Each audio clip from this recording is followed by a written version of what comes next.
Welcome, folks. And today we have Janet M. Harvey. Janet is a best selling author of the book Invite Change Lessons from 2020, the Year of No Return.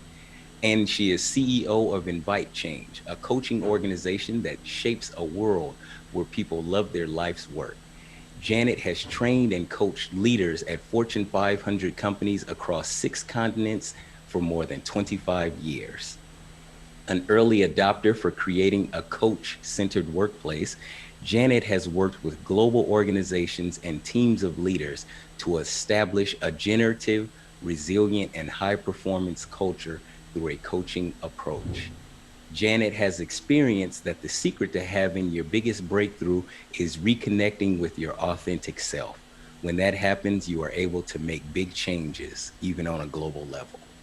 Janet Harvey uses her executive and entrepreneurial experience to cultivate leaders in sustainable excellence through generative wholeness, a signature generative coaching and learning process for people, processes, and systems. Janet is also a board director for the ICF Thought Leadership Institute, an ICF Global Past President, a certified mentor coach, and accredited coaching supervisor. Audiences around the globe speak of Janet as a bold, curious, provocative, and compassionate leader. That's a lot. Welcome, Janet, and glad to have you here today.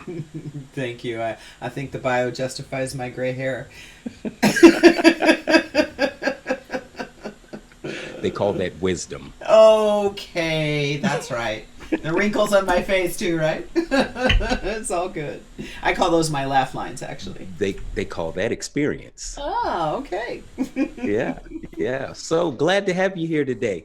Tell us a little bit about your book and the year of 2020. A lot of people, 2020 was a quite a year. So tell us about what prompted your book. Thank you, Eldra. You're the inspiration in some ways because the book came about as part of something you and I did together last year, which was launch a social progress conference. What does that mean? Where we brought people together to share methods and learning and inspiration to make a difference in the world, and particularly around creating healthy communities and addressing things like human trafficking and racial equity and the climate emergency. And as you and I met, along with the other speakers that we had for the conference, it became very clear that there was a voice to be added to the dialogue, and one that comes out of the many years of work that I've been doing in the world as a coach. And um, when the team came to me and said, "You really need to write this book and announce it at the conference," that was July 27th. And the conference was September 9th. And I looked at them and I said, "Have you looked at my calendar lately? I think you're nuts." But they were right. And I had a great joy. The first 2 weeks, I just cleared the decks and rescheduled things, and I put the first 25,000 words on paper in that 2 weeks, and it was easier than I thought, and humbling, and very much a deep spiritual process in some ways in that first 2 weeks. And the editor mostly liked what he read, and I was like, "Shoo!" Did the next 25,000 in the next 2 weeks, and then we spent a couple of months editing, and it came out in December. But it really was an opportunity to claim the work, right? Each person's life is a life's work, and I really had no idea how strongly I felt about a lot of things until I was in that process of putting it down on paper. So um, that's how it got started. Okay, okay. And the title, Invite Change. Of course, you talk about lessons from 2020. When you speak about invite change, what does that mean? This is so core to who I am. And I was speaking with a customer just the other day, and she said, for the longest time, I never saw the word invite in front of change because I have such a reaction to change. And I said, yeah, and that's really the reason I named the company that way and I named the book that way, because so much of what I've seen in the world is that people stand still, paralyzed by false evidence appearing real, the acronym for fear, and not realizing that they have the power of choice always about how they relate to something. They might not immediately be able to change their circumstances and context, but they'll never be able to do it if they can't connect to something interiorly that says, I know what matters. I know what my values are. I know what decisions I can make that will put me in relationship to things in a way that are respectful, first of me and then of others. And that means that we take responsibility to invite the experience of our lives that we want. In other words, to invite change, not be a victim to it. Nice, nice. I like that, and I like you dropping that acronym for fear in. And so I would ask, because I know we had a lot of people listening, and we like to try and provide a space for people who may not know how to step into places to invite change. Yeah. So how does that work for you? How do you step into that space to invite change? I think I learned how to do it out of hardship. I know, obviously, I'm different. I have a birthmark on my face, and for the longest time as a little kid, I didn't know any difference because my family didn't treat me any differently. But the first time I went to kindergarten, boy, did I figure out I was different. And I think early on, my response to that was to retreat into myself a little bit. But I happened to also be an athlete. So I learned to express my inner world as the way to find some belonging, to find a place where I didn't feel ridiculed or left out or excluded in some way. So I learned really early on to be skeptical a little bit about who's trustworthy and who's not. And no matter where I found myself, I could always retreat interiorly and know I was okay. So I think it came early for me. Mhm.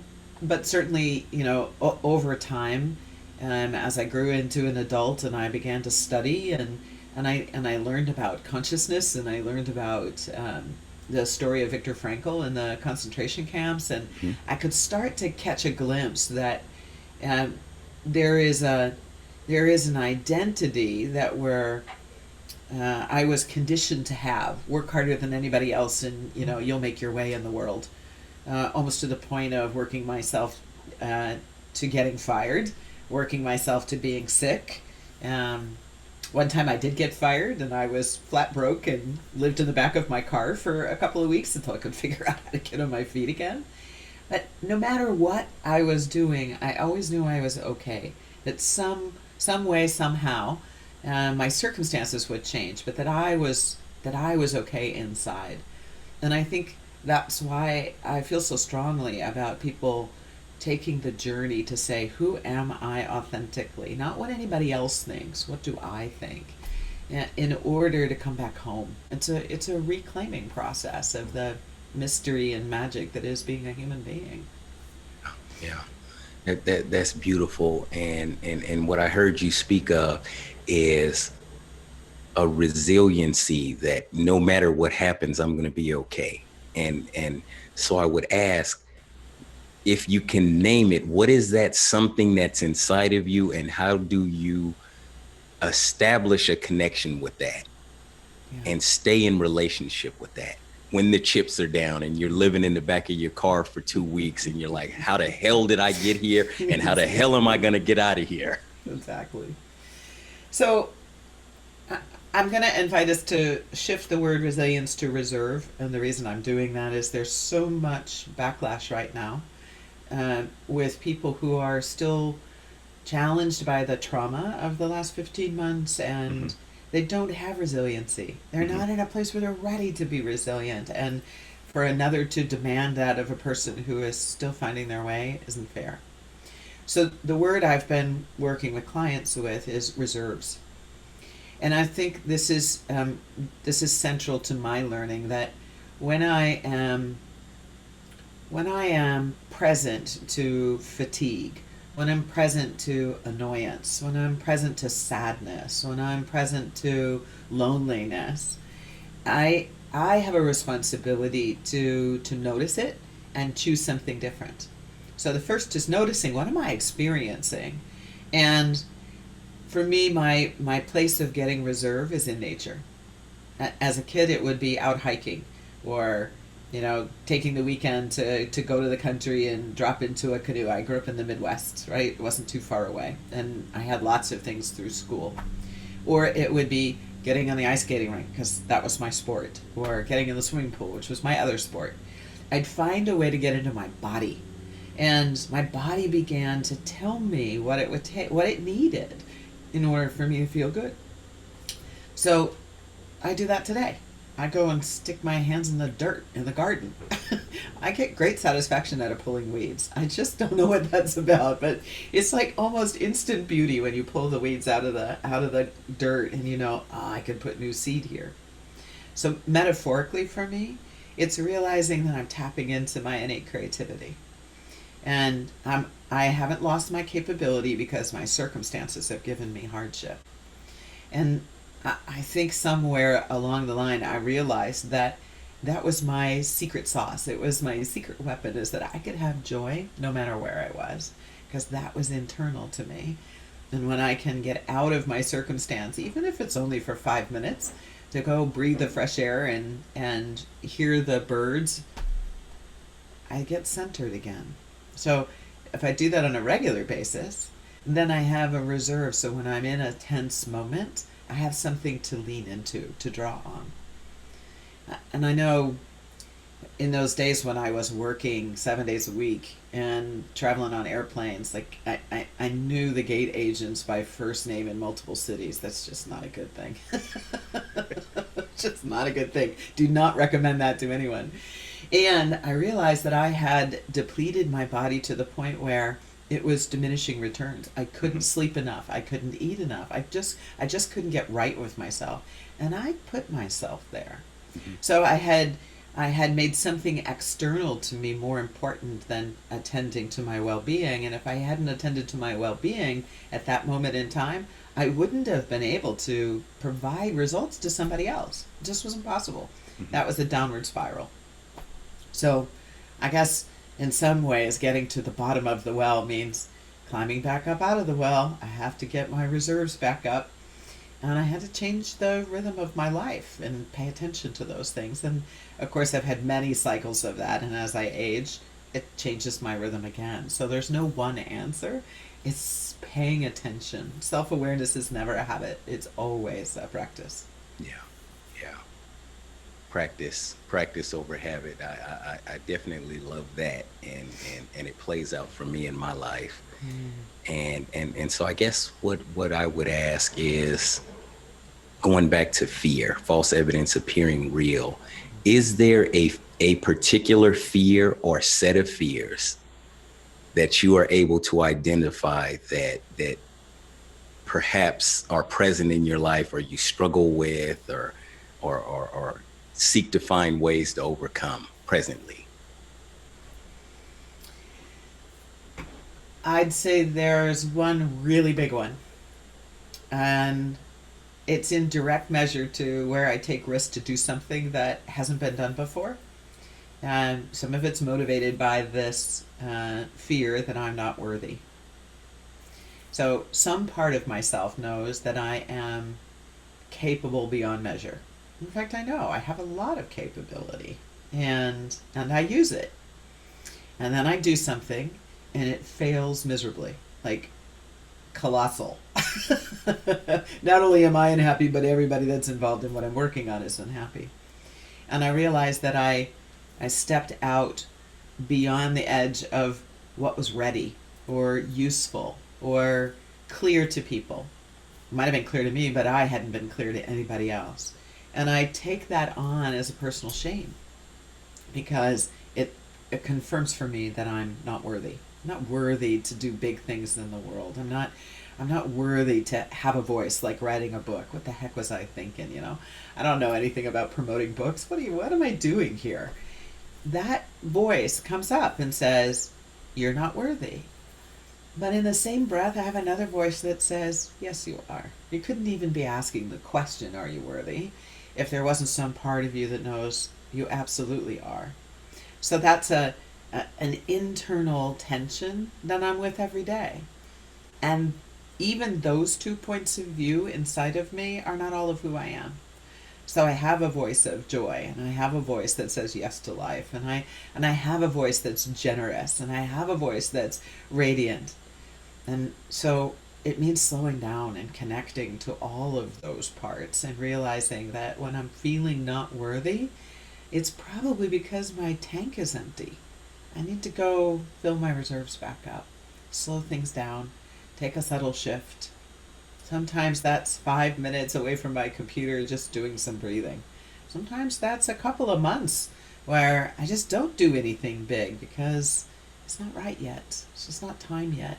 So that goes to self trust, right? Finding the place that can be okay with being still. Yeah. Finding a place to be still. If we had more of that in this world, in my humble Mm, opinion, we'd have a very different world. yes, If I we could, agree. collectively find places of stillness within self and in community. Yeah. One of the things that I often am inviting clients to focus on is the rhythm of their day. And I have a physician leader, one of my favorite clients right now, who I send her a text every 2 hours with a 3 to 5 minute something.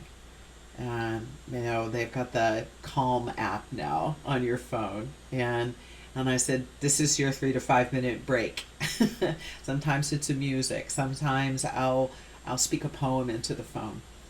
But we've been doing this because between being on service and the incident command for COVID and emergencies, and she's just been promoted into a big dang job.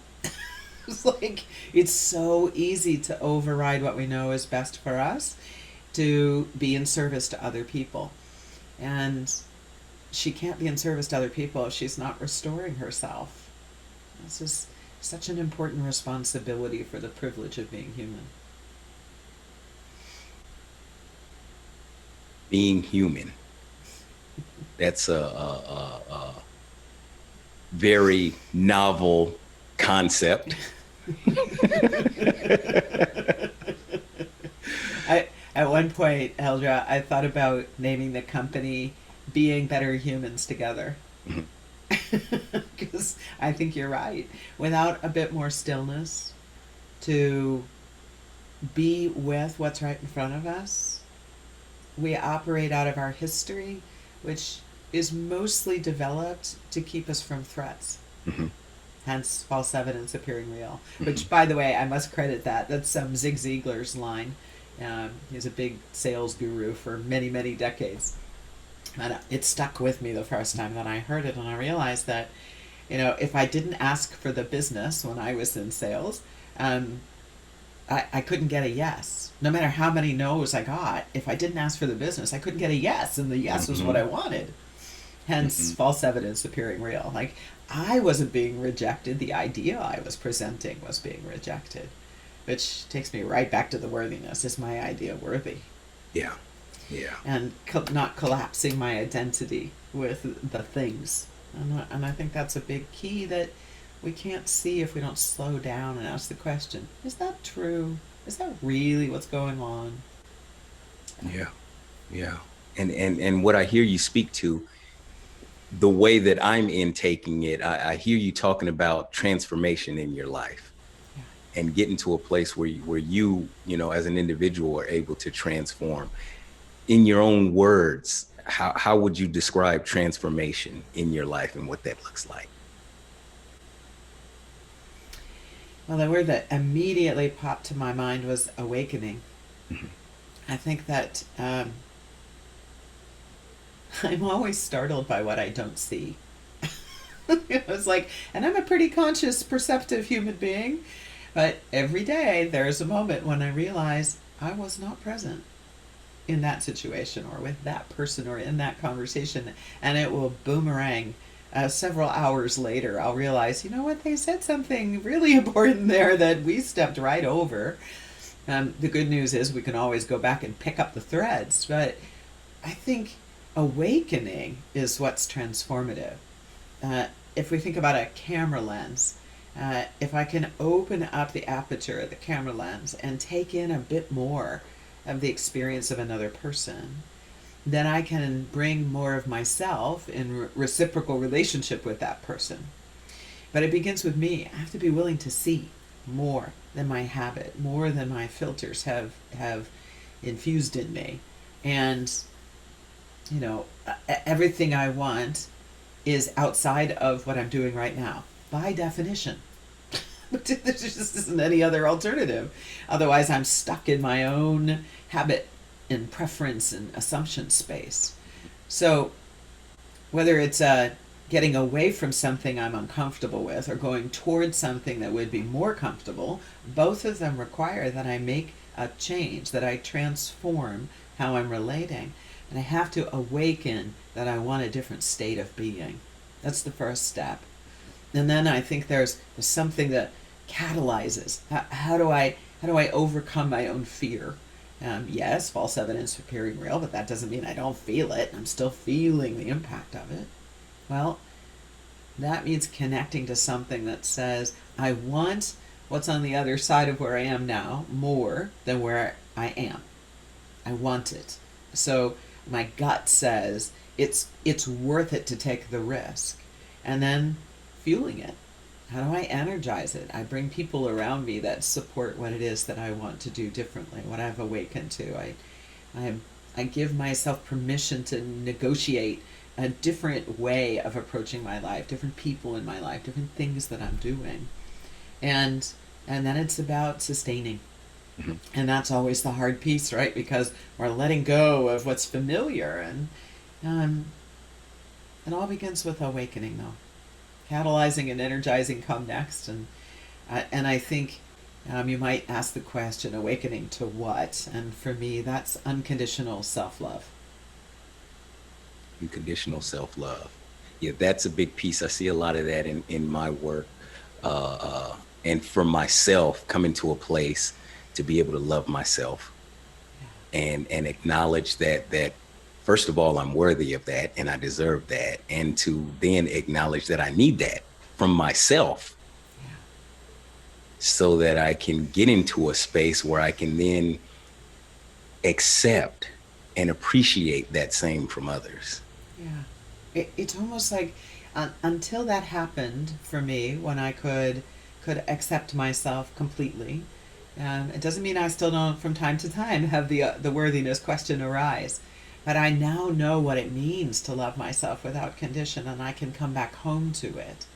And it wasn't until I could do that that I could actually see people in front of me without trying to make them into something that I thought I wanted, that but didn't see them at all, because it was all coming out of filling the hole in myself. And I was married for a short period of time, only to wake up 6 months into the marriage realizing I'd made a horrible mistake. And I got divorced, and it was 15 years later before I met my now husband, after a spiritual journey and really some time to claim myself, Mm-hmm. just Mm-hmm. as you're describing. Yeah. Claiming yourself. What was that journey like for you? Mm. Because I'm going to go out on a limb and say that there are a lot of people who would listen to this and they'll hear some of our conversation and maybe it comes across to them as esoteric. Yeah. So how do you get to that place? What was the struggle like for Janet Harvey? So I had a colleague at work who I knew, but not really, really well. And I noticed that something was changing about her. So we grabbed a cup of coffee and I asked her about it. And she told me she'd gone to this workshop and it was wonderful and that I would really love it and wouldn't I like to go. And well, it turned out to be a human potential workshop. So I went and did my 3 day intensive, and oh, I think I know what a rotor rooter is like. Good grief. Yes, good grief. I went through definitely a roller coaster of emotions that weekend, and it was the beginning of now a lifelong practice of examining anytime I'm in judgment or reactivity, it's clear that that's inside of me. That's my own self loathing. It's nothing to do with what's outside of me, but I have awareness now to understand that that's what's going on. And I had lots of dialogue over that weekend where the way I understood how the world worked was just not accurate. It just wasn't accurate. Nobody owed me anything. I was not a victim to life. I did not need to do something in order to get something back because it wasn't out there. It was inside of me. And that was a big first step, sort of like putting me way on wobble. And it started that next year was a lot of exploration every single day. Where am I operating out of an assumption that life goes like this, and that's a rule I had to follow, as opposed to what's my own rule book? What do I care about? What are my values? I was living out of my family's values, and they weren't mine, and they didn't match my life. Just part of why I was kind of unhappy, and I made everybody else unhappy around me. Not so much in a visible way. I wouldn't call me a bully, but I was driven, no question, and because that's what I was socialized to do. So humbling to my knees many times to realize that that's not who I wanted to be in the world. Back to your word of transformation. And it's really, at one level, quite simple. Every day, I have a responsibility to say, who do I want to be today? How will I be with this person that I'm with next? What might I contribute to them? How do I receive from them with grace and respect? And there isn't a day that goes by I don't have another awakening happen. It's like, oh, this is a whole new situation. So we're never, at least I'm never in a place that I know. I can only be curious. And I, I know you're wanting me to be less esoteric, but frankly, it's really that simple. Can I keep asking the question, what wants to happen now? Mhm. Well, for me, it's simple enough because what really rang true for me in there and my experience is the piece about choice and making a decision each day about how I want to show up and how I want to present. And that's as bare bones as it gets for me. And I think that the corollary to what you said, totally in alignment with you, the corollary is noticing when I'm reactive to something someone else has done or said, to Exactly. recognize that that's somewhere inside of me. Like, Hmm. so the big word is projection. That's the Hmm. psychological term. But I always teach clients about when you point your finger out, you have three pointing back at us. So I can't see in another what isn't in me already. I simply am not adopting it and embodying it and claiming it and living it. So that's always going to be my next piece of work. And it doesn't matter if my projection is positive. Like, I revere you, Eldra, for the extraordinary contribution you make through Inside Circle. I would like to be making that kind of a contribution in the world. Well, the fact that I can see it and I admire it in you, it's in me somewhere. I just haven't found my rhythm, my way yet. And you're an inspiration for me as a result. Well, the opposite will be true. I, pointed the finger at the television last night, watching something that I just could not get my head wrapped around. And I realized, well, that must be in me too. So, how can I have compassionate understanding and keep moving? And Yeah. that has to happen interiorly. Otherwise, I'm caught in a revolving door. I will always be unhappy with something external. Yeah. That sounds like an old wise and sage maxim from the prison yard. If you spot it, you got it.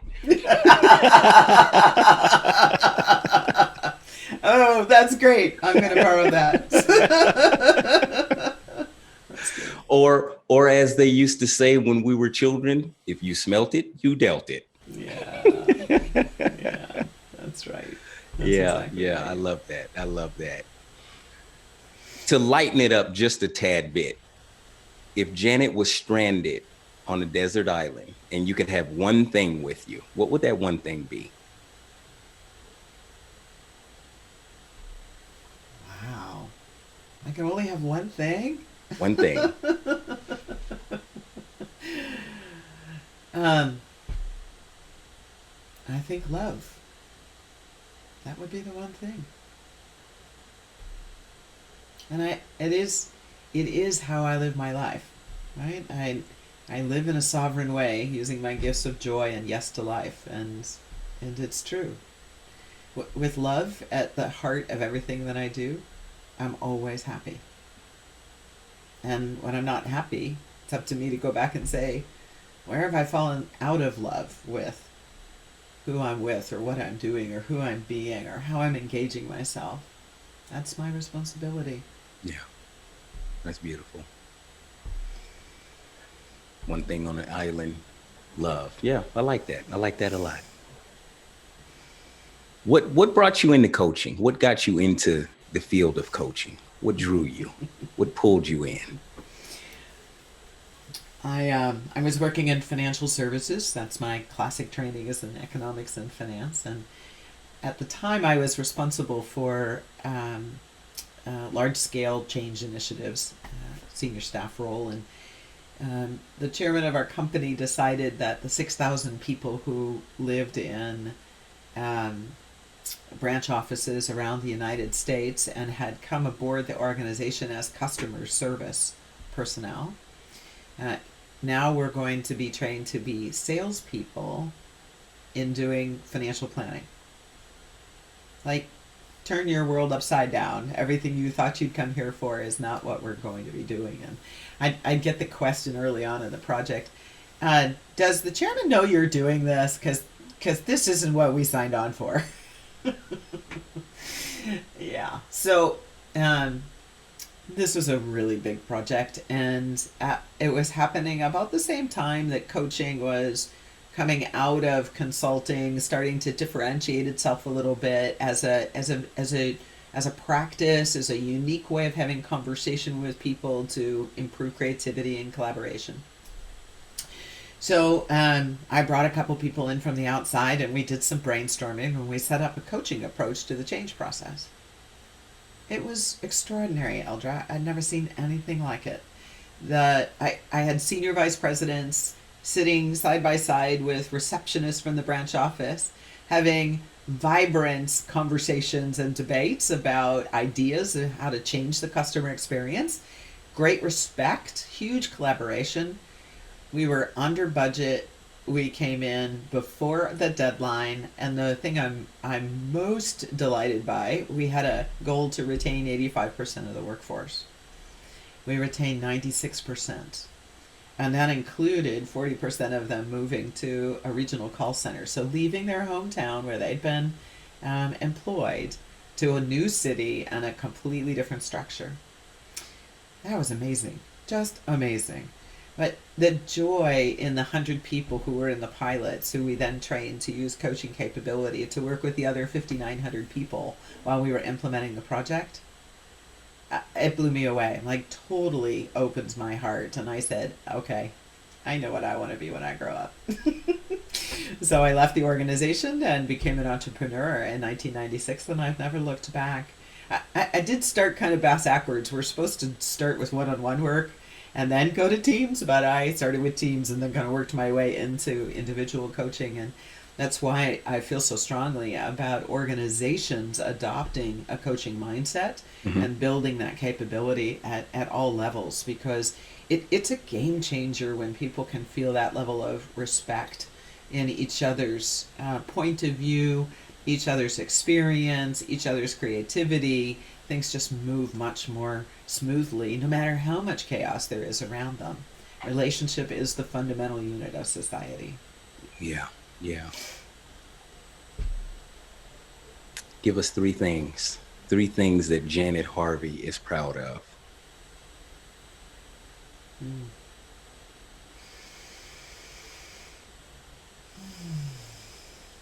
And of course, you'd use the word pride. That's on the other side of worthiness, isn't it? Yes, ma'am. Okay, well, I'm proud of the book. I feel great having put my voice on paper and that it's out in the world and it's making a difference. I get messages from people on a regular basis now about something in the book that really touched them. So I'm proud that I had the courage to write the book and put it out in the world. That feels important to me. Um, I'm proud of the community of friends and people I have around the world, and that um, I've had an opportunity to give back into the professional field in a way that is broadening it and making more opportunity and possibility available for people to become coaches, for people to experience coaching, and I feel proud of my part in that. Um, I also feel proud of my heart, how I care about people, what really motivates me to take the risks that I do to be in the world the way that I am. And I'm not perfect by any stretch, but I keep showing up and keep asking the question, what wants to happen now? Mhm. And I'm so proud of my perseverance, perhaps. Yeah, yeah. Thank you for sharing that. And then I would ask, how did it feel to name those things? Good. Really good. A little scary, but good. Yeah, yeah, yeah. If you could, and now I'm going to ask you to do something. I'm going to ask you to close your eyes Mm.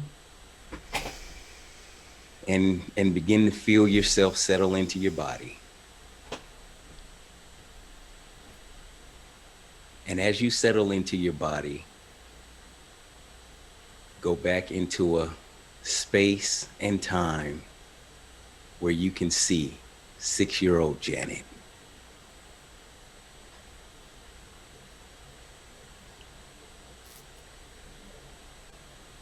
And when you're able to see her, I'm going to ask you to walk over to her and give her a piece of wisdom.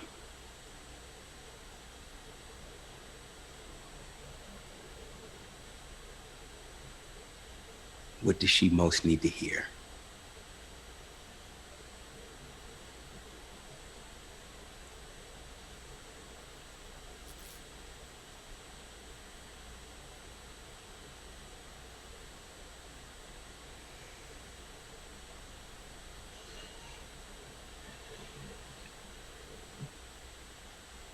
Yeah. You are loved.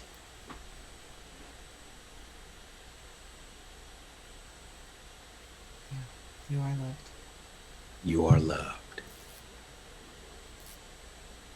Do you tell that to Janet often today? I do. Okay. I do. And I hadn't made that connection. That was the lovely, lovely reflection, Eldra. Thank you. Yeah. Thank you. Mm-hmm. Is there anything else that you'd like to share with our listeners today before we go?